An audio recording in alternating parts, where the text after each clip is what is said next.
I am the Tofu Golem. Please enjoy the video. Start by preparing the backup media and verifying details for the restore. Confirm the backup drive has at least 100 GB free space for a full Windows 11 image. Check whether your backup is a system image, file history folder, or OneDrive sync archive.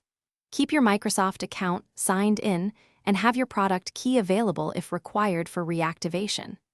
Disconnect any unrelated external drives to avoid confusion during the restore process.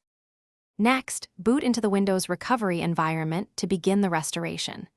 Use a Windows 11 USB installer or open settings and choose Recovery to restart into Advanced Options. In the menu, select Troubleshoot, then Advanced Options, then System Image Recovery for a full image restore. Choose the correct system image from your external drive and confirm the target disk replacement. Follow on-screen prompts and accept that the target drive will be overwritten. After the system image completes, restore individual files and finalize system setup. Use file history or OneDrive to recover specific documents and photos if needed after the image restore.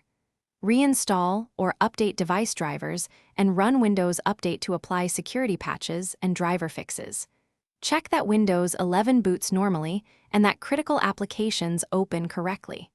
Finally, create a fresh backup schedule and test restore points to confirm future recovery readiness. Thanks for watching. Consider subscribing if we helped you today.